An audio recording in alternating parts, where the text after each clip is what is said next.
Welcome to the AFL's bizarro world, where up is down, black is white, good is bad, where Tom Barrass plays forward and Oscar Allen lines up in defence for opposing teams. The Hawthorn West Coast grudge match of the century produced more pain for the Eagles, a 50-point loss, and the humility of Barrass playing forward and chasing a goal against his old teammates in the final quarter. Eagles coach Andrew McQualter wasn't impressed. But in the end, Hawthorn and West Coast, for that matter, can do what they like with their own teams. That's footy. There were green shoots for West Coast. Brady Hoff's shift to the guts was a tick. Elijah Hewitt showed more force from stoppage.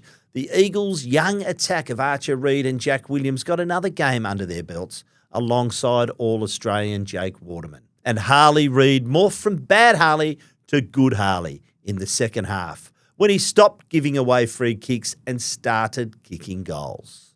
Thankfully, Fremantle managed to inject some normality into the local footy landscape. After copping some confronting feedback from their coach, Justin Longmuir, the Dockers got to work in their annual Len Hall tribute game. Their win over Adelaide was full of merit. Tough from the opening bounce, they played their way. Now the key is to back it up. And Dockers fans turned up for their first game on ANZAC Day in a decade, with more than 53,000 voting with their feet. The Dockers will ask the AFL to make it an annual night game on ANZAC Day, and the AFL has no reason to say no. We are brought to you by TabTouch. Got the touch? Download the TabTouch app today. What's gambling really costing you? For free and confidential support, visit gamblinghelponline.org.au. And I'm joined by the West Australian's Craig O'Donoghue, who is fresh from Dockers training, and he's got some big news. Let's start with Luke Jackson. Yeah, I think it's almost certain now that Luke Jackson plays. It would have to be something disastrous to happen in the coming days for him to not take on St Kilda. He trained like a gazelle today. Like, he was running around with absolute freedom. He's missed the 3 games, so it's going to be more than the 21 days it's required. Well and truly more than the 21 days required from a normal hamstring. Kicked 2 in 12 minutes. They had a 12-minute match simulation session, so got 1 at ground level at the very start of match sim, took a mark and kicked 1 from 50 at the end of match sim, and then when they were mucking around afterwards, ran past Alex Pearce and bombed 1 from 55. So nice. he's running around like he is very, very confident in his own body and can't wait to get out there. So probably Freo's most influential player prior to the injury. So what is Justin Longmuir going to do in terms of the split now? So Sean Darcy, a better performance at the weekend, 3rd game back in. How can you see it working? So clearly it'll be a 2-ruck partnership. Yeah, so he said Sean Darcy will still be the starting ruckman, and then Luke Jackson will play forward and go into the ruck after that. That's been the way they've operated in the past when they've both played there.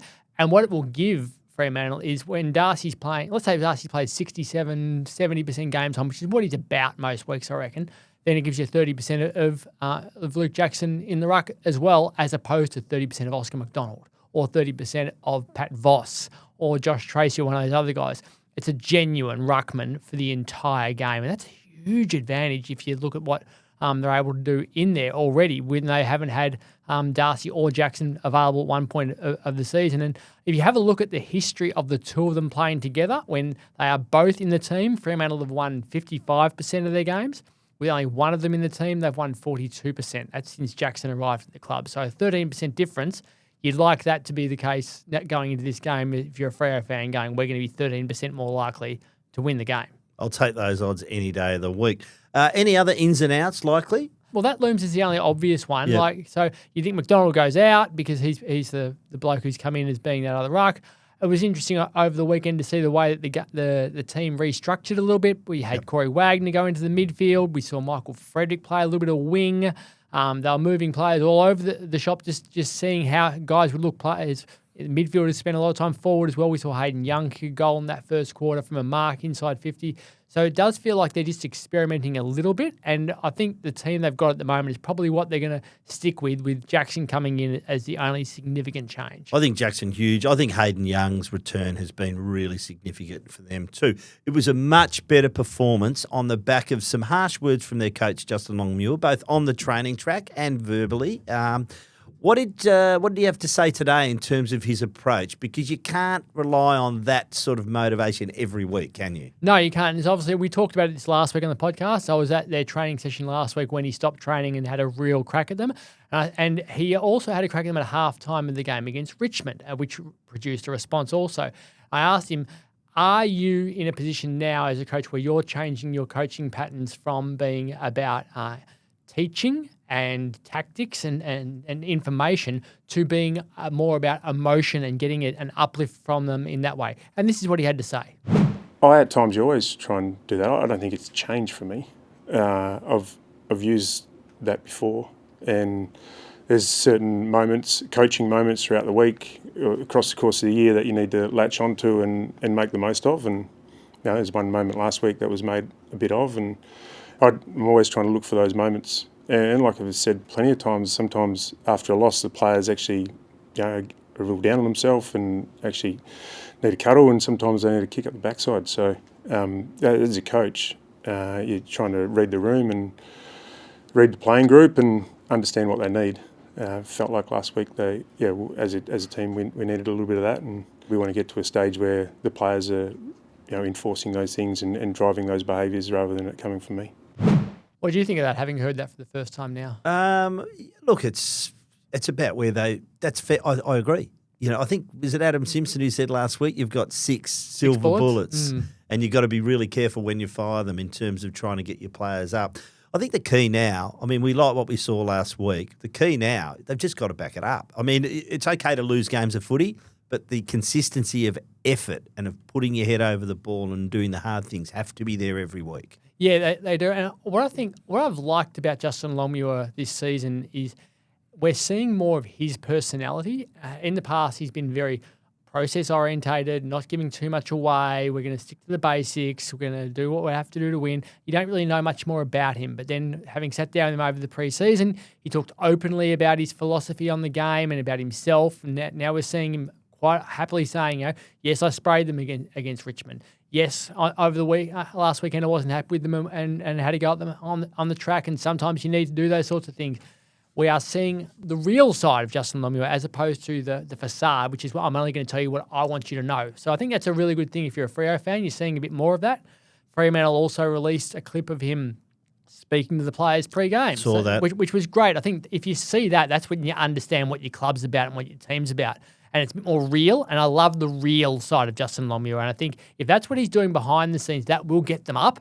Because I've always felt this is quite an introverted sort of group. If you take out Alex Pearce, great leader. Same with Andrew Brayshaw, Caleb Sarong, Hayden Young. These guys will all speak a lot and be quite vocal out there. But when you look at guys like Jai Amos in the forward line, Michael Frederick, Shea Bolton, Isaiah Dudley, they're not loud blokes. They look enthusiastic on the field, but they're not the guys who are going to be yelling and screaming and getting people up. Similar in a lot of the other backmen. Brandon Walker's not a vocal sort of bloke. Carl Warner is a young guy still finding his way. Josh Draper's not an overly big speaking person. Matt Johnson in the midfield. Jeremy Sharp, these sorts of guys. So you need, if you don't have a lot of those guys in your team who are going to be the rah-rah, then you need the coach to be the rah-rah. And then eventually that will build with people. And I thought Jordan Clark said that Luke Ryan isn't a big person to say much out in the field or within the club, but he did last week. And that made everyone go, ooh, okay. So if you can have the coach leading the way and then have your leaders do it also, and then some guys jump in on the back of it when they wouldn't normally to make an impact, that's what changes footy clubs. Interestingly, it's flipped this week. So St Kilda, Ross Lyon, a little bit under siege. We saw the, bad Ross last week with the media, which I think's just over the top and uncalled for. But it was bad Ross with the players too. Yeah, but bad Ross with the players is okay. He's the coach. I just don't think the media's asking a question, and it was a good question, and you don't ask it back on the media.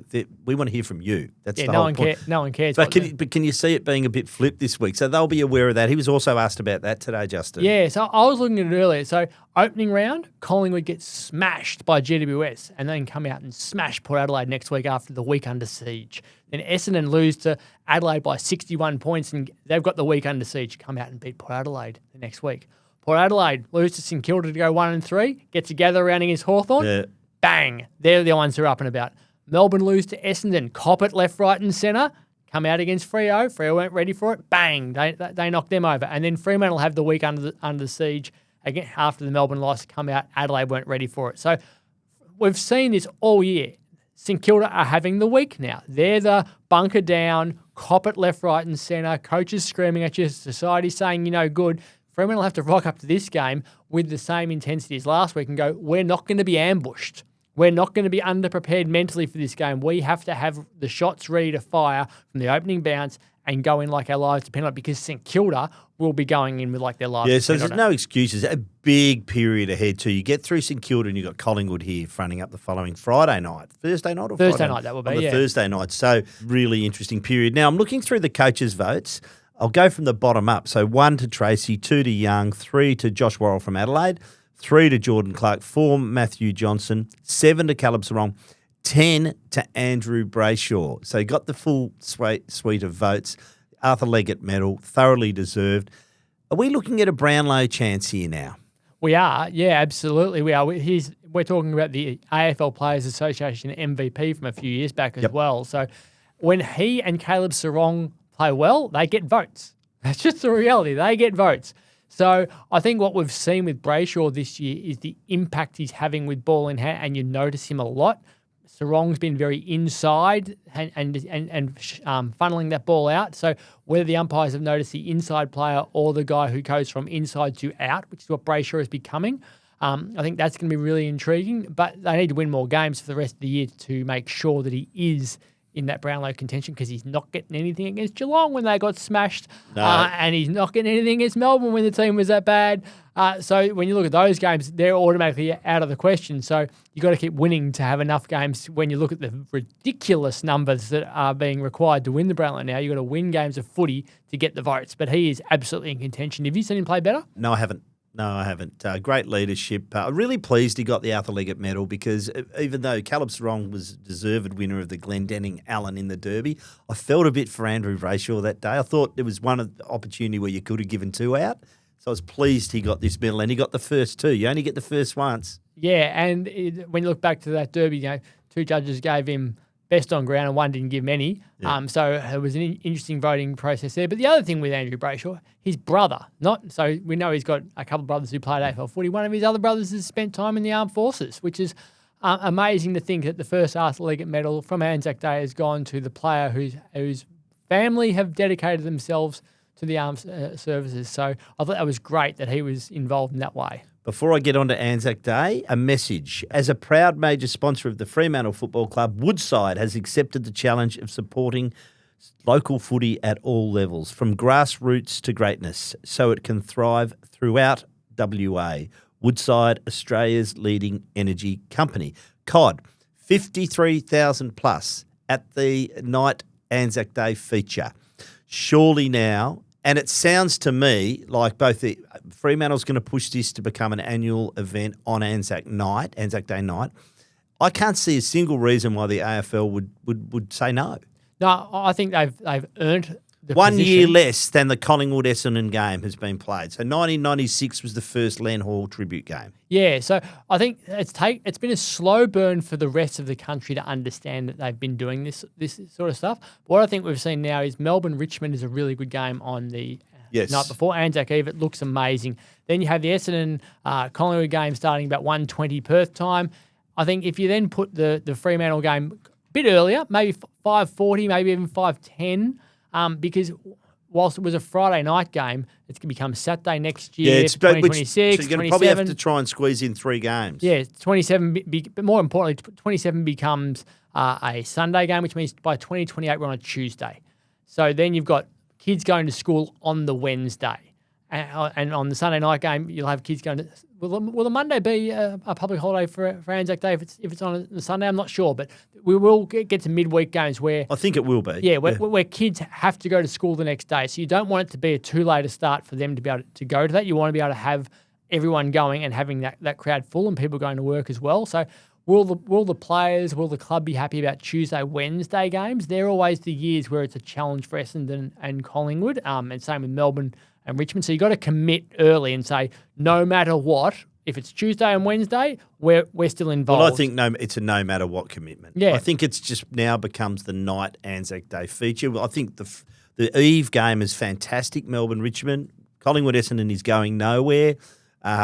Fixture, it just, everyone goes. It's just, broadcasters want Collingwood, Essendon. Yeah. It's staying. But I think this game now, and the beauty of the Fremantle hosting is that they can rotate all the other teams through there, so everyone gets a bit of a look in on Anzac Day. So that's how you'd like to see it? Would you like to? Oh, it's not a regular team? Adelaide Freo. I think they rotate the teams through. Yes, I do. Why do you like that idea? Because everyone gets a bit of exposure on Anzac Day, and everyone gets to be involved in Anzac. I think every club should be involved if possible. I wouldn't just say, and it certainly couldn't be a derby.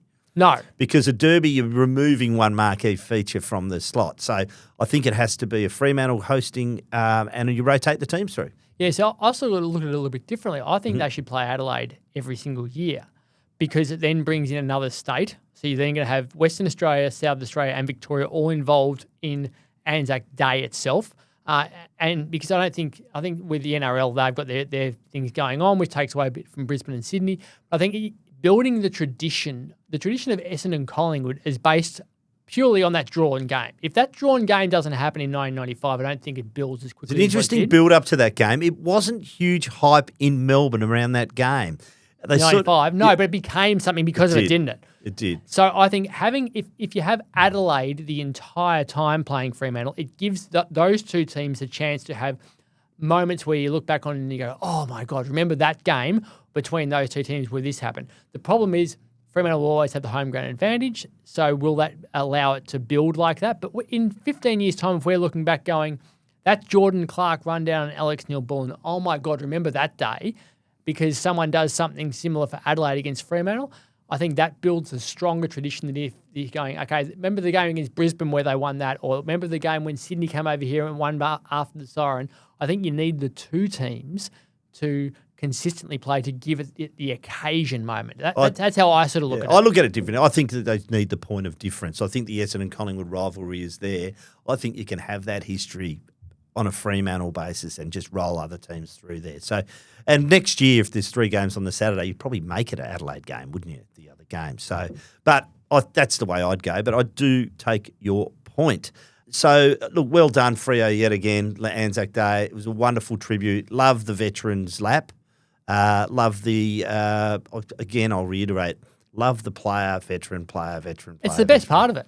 Yeah. It's the best part of the pre-game ceremony over here, the point of difference, that the veterans are standing next to the players, and both clubs all embrace those people. Like, oh my God, you're a hero. Thank you so much. Let's have a chat. And that's so cool, I reckon. Now, before we get on to matters West Coast Hawthorn, bizarre, the whole build-up, the whole game.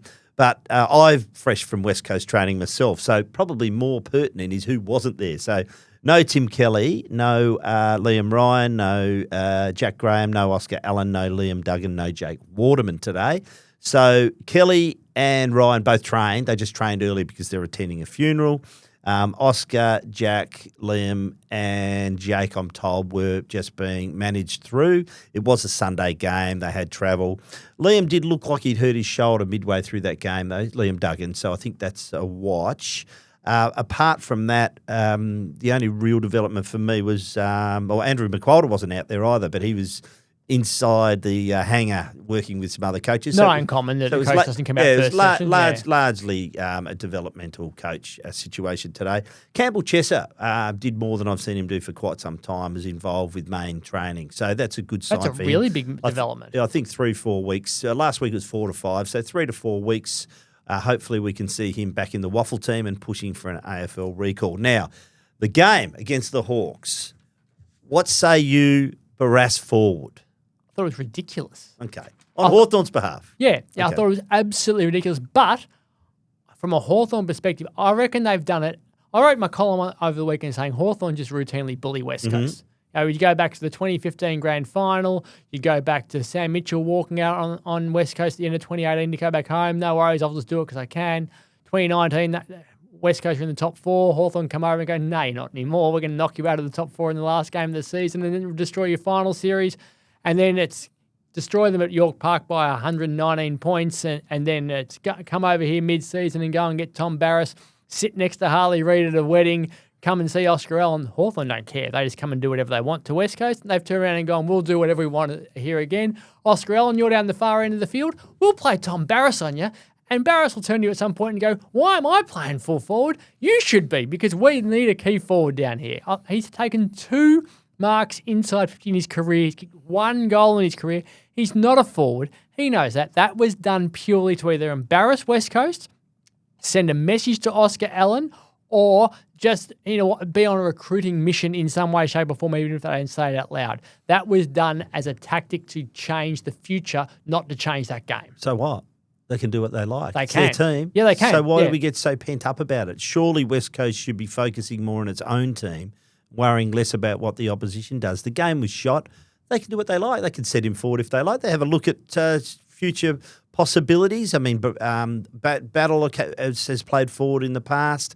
They often send Sicily and Hardwick down forward. So why not try Barrass when the game's done?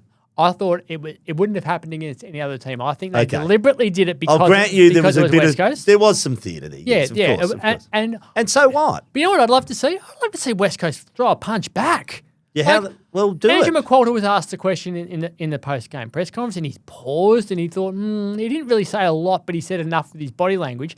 And then last night he's interviewed on TV and he was like, "Oh, I don't really have a problem with it." Have a problem. Why? It's time for West Coast to have a problem about something. Yeah, You know, but- stand up for your footy club and say, no, we're not tolerating this crap. You're not coming into our town and taking our players. You're not going to try and humiliate us out in the field. Make a statement. Do what Justin Longmuir did last week and yell and scream. Do something to show you Isn't care. your statement winning more quarters of football and winning games of football? Winning more quarters. Start winning. They've won 2 for the season. They Kai. should. They could have been.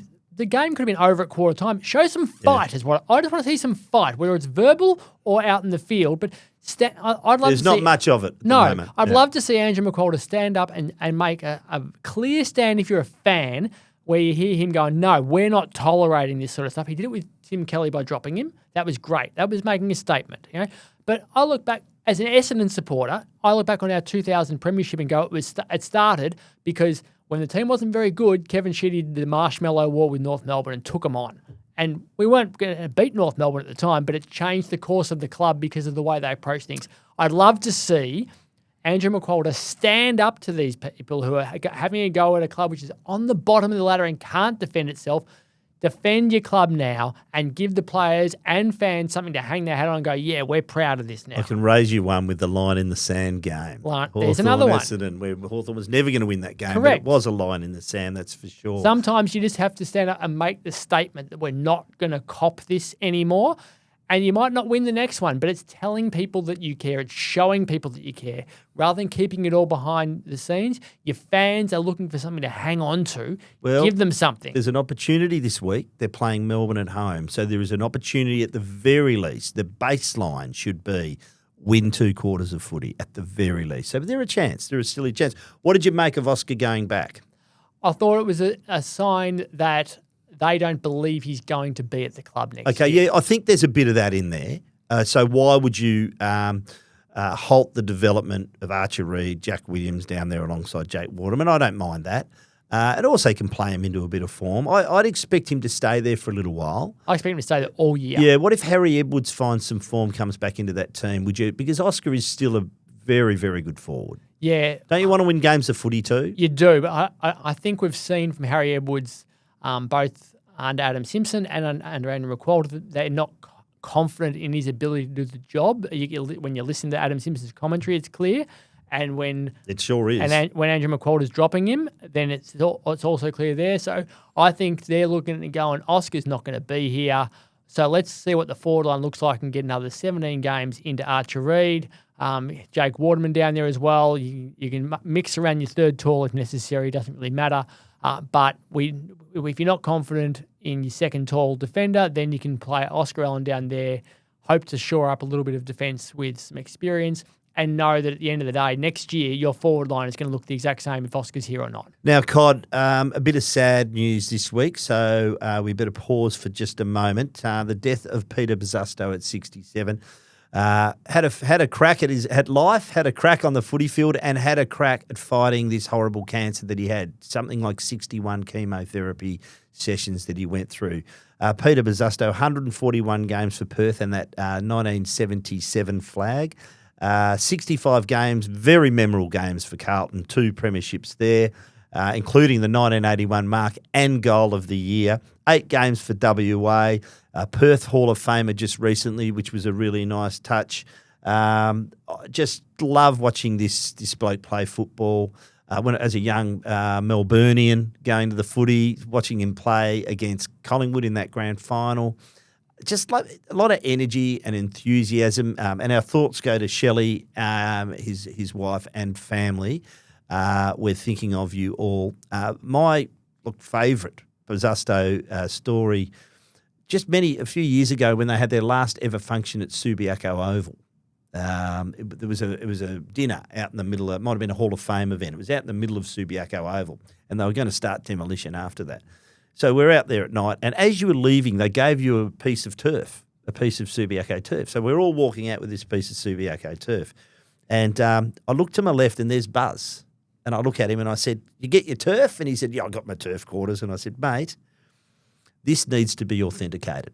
I need Peter Bosustow to stand on it." So I put it in the ground, he put one foot on it, and he gave me a Bosustow. And I just walked away, and I said, now it's legit. Thanks, mate. He just had an energy for life. It's amazing that the Buzz. So let's say the Buzz.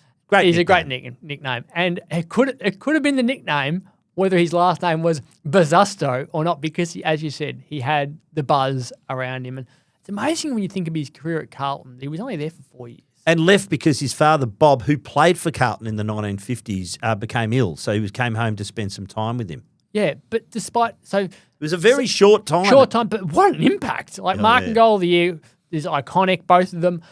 People still talk about him with such reverence at Carlton.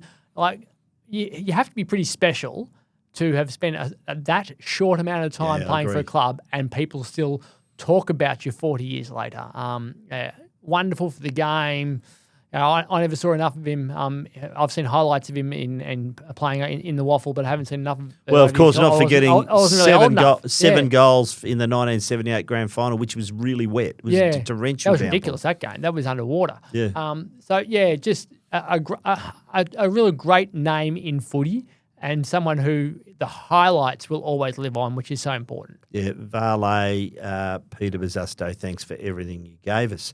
On to a few other games, Cod, and MCG, Collingwood v Essendon. Collingwood, as expected, won the game. Unbelievable, still side bottom.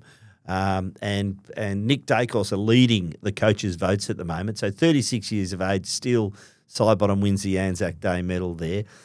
But there was a communication problem during the game. The phone lines went down. Now, I'm saying that definitely Collingwood were not really disadvantaged because there's so much experience out there. They can almost coach themselves. But Essendon, I think, definitely suffered as a result of this for a period. But I'll just add, how far we've moved when you hear Brad Scott talking about we went old school and used mobile phones. I would like him to go really old school and go down to the bench. Yeah. If that's where Craig McRae was. I don't understand why Brad Scott spent the entire quarter sitting in the box frustrated that he couldn't speak to his players. Just go down to the bench until you get told that it's fixed. Once again, as you said, Collingwood experienced, handled it well. Essendon inexperienced, handled it poorly. You can't plan for everything. You can't control the controllables and all that sort of stuff. Just go down to the bench. And because Essendon were horrid during that third quarter. What did it work out to in the end? Where's the scores here in front of me? It was 5 goals for Collingwood kicked in that third quarter and just pull clear. They really seized control of the game there. So go down to the bench and fix things up. I see one of Essendon's best was Todd Goldstein. Remarkable. Yeah. Just as well he's on the list, given the two actual ruckmen they planned for the year with are both hurt. So And thank goodness you got Zach Merritt in there too, your boys too, because, he must be getting sore shoulders from carrying that carrying team. the club, absolutely. What did you make of Collingwood? So they'd had two, for want of a better phrase, soft kills, and then they've come up against Geelong. Great win against Geelong. Good to see that tandem forward line working too, Curnow and Mackay. Best forward half pressure teams at the moment, Hawthorn, followed by Carlton, Geelong and Port Adelaide. And interestingly, Chris Scott said that was the worst I've seen us play in a long time. But I think that's taking a little bit away from Carlton, who are pretty good. Yeah, Carlton were very good. If you anytime you beat Geelong, you've had a good game. Like, they are such a tough team to beat. Chris Scott's such a good coach that he normally can adjust things on the fly and help his team to get back into it, but that didn't happen. So I always respect any team that can come along and find a way to make Geelong look ordinary, because they're hard to look. They were maybe coming off a really big Easter Monday game too. They were very good on Easter Monday, Geelong. So, and Sam Walsh is in good form now too. He's really found it. Yeah, so good signs from Carlton. They're still outside the 8. They've got to get themselves back on the level pegging. Got a few tough games again coming up as well. So. Yeah, Adelaide this week, not simple. So, but it was a good sign from them. So I want to mention the Western Bulldogs here. Great win against GWS in Canberra. Just with some of the selection, so no Jones was dropped. Lobb goes forward. Jess Bustlinger makes his debut in defence, and O'Donnell restricts Hogan, I think, to 2 goals. But Luke Beveridge reinvents this team so often and gets results. Matt Kennedy's been a great find, and Smoke and Joel Frazier, and he went forward. So you never know what you're going to get with them, but they're coming. They're coming at the moment, the Western Bulldogs. They've added a layer to the comp. Yeah, every year Luke Beveridge comes in and says, I'm changing the team in the first 6 to 7 games of the season. He's never comfortable about keeping the same team from the previous year. And it's just a matter of whether or not that team can start well enough to be a contender by the end of the season, which is why he's struggled to produce top 4 teams, because he experiments so much now. But he's prepared to throw different blokes in and say, I'll keep my superstars doing the superstar jobs. The role players can be moved in and out depending on what I want. And he's doing a remarkable job at the moment of getting those role players to perform. And I didn't even mention Marcus Bontempelli has just seamlessly and Harms 4 goals. Nice from him too. GWS just off the ball a bit at the moment. I looked at an interesting stat I heard last night. Josh Kelly, ball use has gone from number 2 in the comp to number 348. He's in a bad patch. Yeah, well, I think that's a sign of them. Like the vision that they showed behind the goals last night on the TV, the forwards just saying, kick it to me, I'll stand here and try to take a pack mark. Well, that impacts upon Josh Kelly's ability to hit targets, because you're just kicking long, and it affects your kicking efficiency from a statistical point of view. I'd love to see them leading a lot more. They are a very tall forward line. When you have all those tools together, it can be hard for them to work in unison. I think it's a lot easier if you're saying, hey, Jesse Hogan, lead up at me as the main target and we'll hit you on the chest. That's what Josh Kelly's good at. And I think they need to get their forwards moving more rather than just saying kick it long and we'll see how we go. I haven't lost faith. I still got him in my top 4 at the end of the season. 2 teams I want to talk about for an important reason. So Lachie Neale, I think, is on track for a 3rd Brownlow. You just had Andrew Brayshaw winning it before. Yeah, I know. But no, I'm just saying he's in the mix, definitely. Team defence was obviously a lot better this week for Brisbane. But the Gold Coast Suns, after being pressured early by Sydney, came back. Bailey Humphrey, 4 goals in a terrific game. What was really impressed me was they did it, and their 2, Matt Rowell and Anderson, didn't necessarily star in this game. So I think that they managed to find a way to get this job done. I think John Noble and Daniel Rioli have been great additions to that team. Which brings me to my question. So this week, the last game of the round, Brisbane Gold Coast Sunday at the Gabba 5:20. Is this the biggest ever Q clash? Oh, it has to be. Yeah, absolutely. There's fascinated about this game. There's been big ones because they've hated each other. You know, when Dane Zorko and Touk Miller were going at each other, you always wanted to look back and go, oh, what's going to happen in the next one? But this is where Gold Coast can get some genuine credibility if they can beat the reigning premiers. Now, one thing I've found really interesting about Gold Coast this year is they've been playing up at Carrara during the day. Yes. Nighttime's really hard there. It's sloppy conditions. It's slippery. It's difficult to play. And I don't reckon they're ever given a chance to shine in those conditions. During the daytime, their players can not have to worry about the double handling, all that sort of stuff. So suddenly, this game is now a night game. up against Brisbane at the Gabba. It won't be as slippery as what it would be on the Gold Coast. Brisbane is still the Gabba is still a fairly slippery surface. Will they play as well in the slippery conditions under this Damien Hardwick game plan? Big test. As they will during the day. And I think playing them in the day up at People's First Stadium is going to be different to playing them at night. I think they're not ever going to be as good a team at night. So I think it'll be curious to see how they perform against Brisbane, but also against Brisbane in more slippery conditions. Brisbane will be ready for them. Interesting on that point. I think Gold Coast have asked for a lot more day games. As they should, because it's not a great spectacle for fans when the ball is so hard to handle up there. Now, Cod, favourite time of the week, it's the Thirsty Camel mailbag. This week we'll be giving away a $50 digital voucher thanks to Thirsty Camel. Get your questions into TheWestSport at wanews.com.au. Please include your mobile number at the bottom of your email, as we will send you a digital voucher if you are a weekly winner. Cod, this one from Joe, High Quarters, and Cod, loving the pod as a long-time, long-suffering Dockers fan. Supporting the team feels like more of a religious-based commitment at this point, faith and hope. We haven't seen yet, but we still believe. Good on you, Joe. Quick question about Jordan Clark. In the West, Daniel Laidley had him ranked 9th with 27 touches, 7 score involvements, and 5 inside 50s. As an aside, how did he miss out on your team of the week, Quarters? His defensive work was solid. I thought he had a standout defensive performance. Would you consider him one of the unsung heroes of the Dockers defence? And if he got injured, would we be in trouble? Cheers, Joe. Yes, well, he'd be massive out if he got injured. Good point about my team of the week. I could have found a way in. It's a hard team to pick. A hard half back. I did feel bad leaving him out, actually, so I could easily have had him in, Joe. So it's a very good point you raised. I could have had Bailey Humphrey in too, and I didn't have him in. It's a tough team to pick. What you find, it's a rolling team, so I actually pick that team as the round unfolds, and then I sort of knock players out. If I think someone has outperformed them in that role. You've got to be really careful of recency bias, because you can often forget a performance on a Thursday when you get round to a Sunday night. So you've got to take that into account. But it's not as easy as it looks picking that team, and I'm absolutely more than happy to get that critique, and you're probably right. One thing about Jordan Clark, he calls the spade a shovel. Yeah. Jordan Clark, he lets people know exactly what he's thinking. He's really honest. He was disappointed in himself from the game against Melbourne, and was really honest in the rooms afterwards about how poor they were. Yep. And then comes out, and that chase down on Alex Neil-Bullen, where he came from the centre square to prevent him from having an easy shot for goal during the third quarter.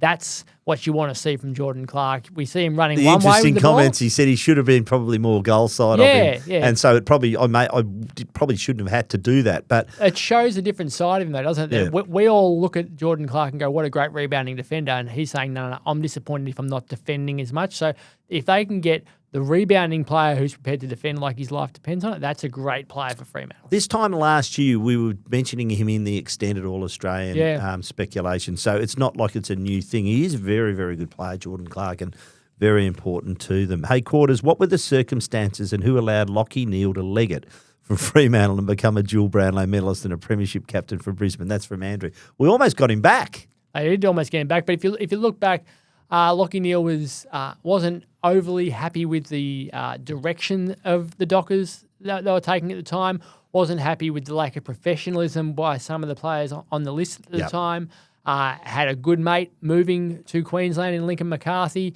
and the question was, well, hey, Brisbane, you know how you getting Lincoln McCarthy? Well, he's got a good friend who wants to come up with him. Oh, who's that? Oh, it's Lachie Neale. What? Yeah, so they did a great job of doing what we talk about with Oscar Allen and Hawthorn at the moment, meeting with him mid-season, selling him the dream, and then all of a sudden Lachie Neale goes, well, as much as that Brisbane team were horrid.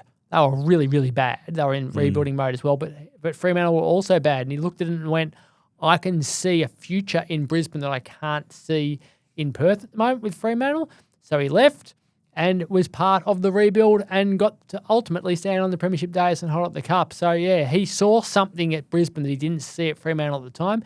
And his own vision of what he saw has proven to be correct. Interesting. Something satisfying, I reckon, building something from the ground up, which is what he did at Brisbane with Chris Fagan. So well done to him. He'd look back on that and say it's a pretty good call, really. Absolutely. And the decision to stay in Brisbane as well. I think all players should always be wary about signing a long-term deal that will cover the ages where they're going to have kids if they're not from that state, because that's what you see now. You see players going, oh, hang on, I signed a deal at 24, 25. Now I'm living in the state. Oh, when I get to 3 years into that 6-year deal, now I've got a baby. Geez, it's hard to sleep at night. Oh, we're in the state a fair bit. Oh, what's going on now?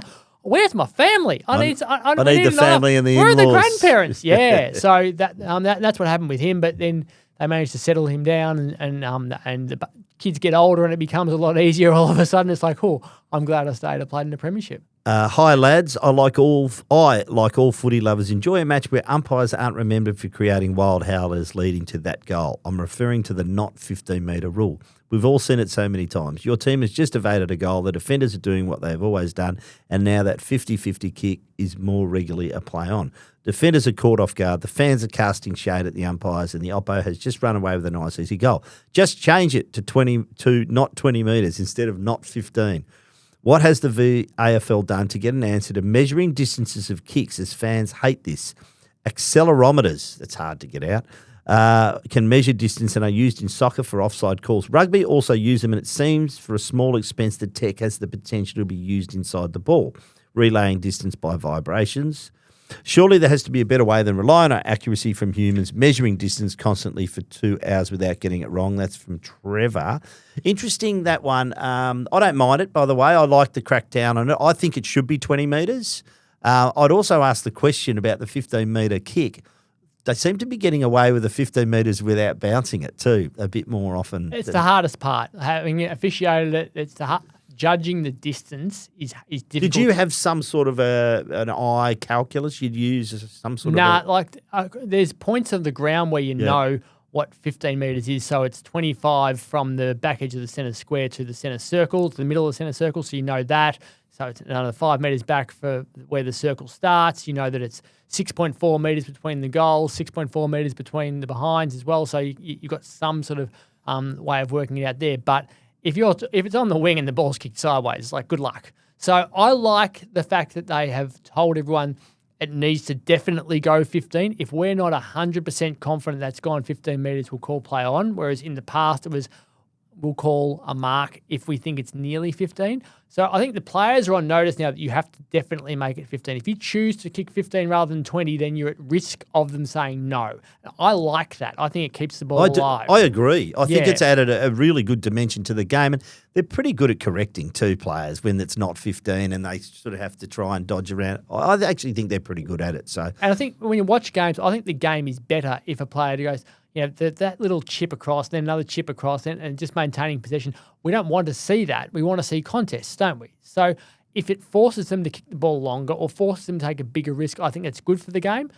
What's crucial is that the umpires are really consistent on this and continue to say no unless it's clearly 15. Then we're calling play on. And if they said 20 or 25 or whatever that you want to change the figure to, we'd still be having the same debate because they'd still be having to try to work out how far the ball's travelled. Having something in the ball isn't going to help the umps because they need to have the information passed on to them when they blow the whistle. Yeah, they do.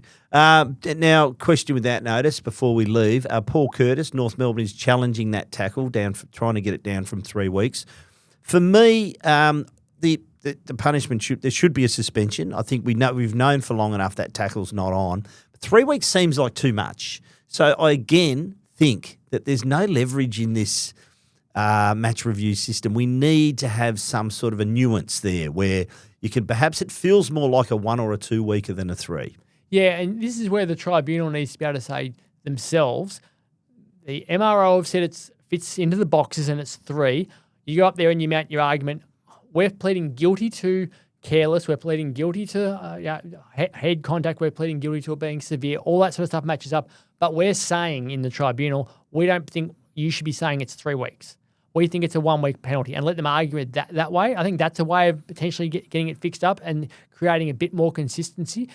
Because, I agree with you that it's not a 3 week offence because he didn't deliberately do it. He pinned both arms, which players have been told not to do. So that's why he's liable here because of the concussion. But he didn't pin both arms and barrel him into the ground. But there was a momentum that there was force with the momentum of the tackle. And I thought he was a bit sloppy with the way he took his own feet off the ground, which meant that he wasn't no longer in control of his own tackle. So he couldn't take him down to the side. So I can see there's elements of it where he was careless, but I don't think it's a 3-week penalty. And that's the problem, that there needs to be a difference between pin the arms, slam their head into the ground and be really careless versus his head hit the ground because you couldn't control the tackle. There is a clear difference. There was a good example of it with Nick Watson on Harley Reid at the weekend. That's how you tackle them. There was no, you know what I mean? He executed that really well. Now, maybe it's easier for Nick to do that. He's a little bit shorter. But I thought that's the sort of footage they should show players. Yeah, if you're going to pin both arms, then you need to be in control of your own body when you lay that tackle. Once you lose control by jumping a little bit or lunging forward, then you're at risk. And that's why Curtis is at the tribunal. But I'm not comfortable with everyone getting 3 weeks when the incident, when you look at it on TV, don't look the same. I think that's where the problems lie. We've been brought to you by Tab Touch. Got the touch? Download the Tab Touch app today. What's gambling really costing you? For free and confidential support, visit gamblinghelponline.org.au. Remember, you can watch or listen to this podcast on YouTube Music. Leave us a rating and a review, and don't forget to follow this podcast so you don't miss an episode. Cod, thank you once again. Fascinating and intriguing, and we'll be back to do it all again next Tuesday. Love your work, Quarters.